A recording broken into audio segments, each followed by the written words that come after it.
book by Malcolm Gladwell called The Outliers. And in that book, he theorizes that it takes 10,000 hours of doing something in order to become a master. So naturally, when I read that, I thought about putting in 10,000 hours of directing to one day become a director. Well, like we discussed on the previous vlog, directing jobs don't come very frequently. So getting 10,000 hours directing was pretty much near impossible. So I started thinking about it, and for me, I break down directing into 3 different categories. And that is the writing, the shooting, and the editing. Today, I want to talk about writing.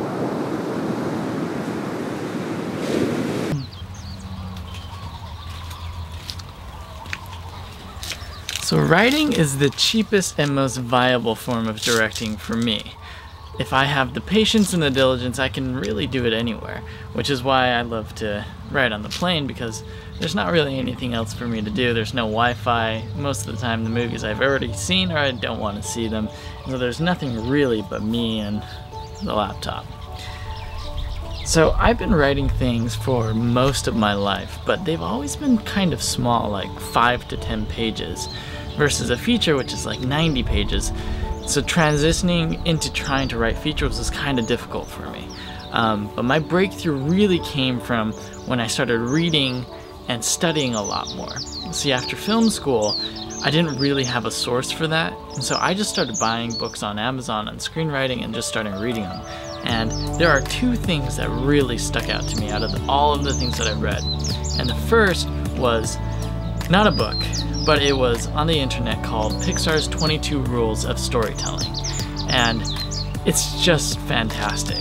I mean, nothing has helped my writing and rewriting process more than that. And one of the rules that Pixar had was that you have to know the ending before you even start. And that was a breakthrough for me. The second source was called From Reel to Deal, which is more of a producer's handbook, but in it, it talks about how to work with writers. So in the book, he had this outlining process that basically was numbering from 1 to 50, and then you would just plug in whatever scenes wherever you felt they fit in the story. So I combined that with Pixar's rule to know your ending, and basically I would just start by plugging in my beginning, and then I'd plug in my ending, and then I would just connect the dots. And that absolutely worked magic for me. So another writer-director friend of mine was talking about how writers usually place strong towards one of the 3 main things about a story, and that is character, world building, or plot. I definitely see myself more of a plot-centric writer, which is why I think the outlining, you know, going from 1 to 50 and then filling it in and then figuring out from there works for me, is because once I get the plot done, then it's like everything else I just kind of can work on little by little. But I will tell you that right now I'm trying to work on the next movie after Secondhand Hearts, which is crazy because I haven't even finished Secondhand Hearts. The reason why I'm writing it now is because I don't want to finish Secondhand Hearts, have somebody really like it, and want to, you know, partner with me to do my next movie, and me kind of be like, oh, well, I'll put something together. It'd be better for me to have a script and an idea of what I want to do next so that they can make that decision whether to move forward or not.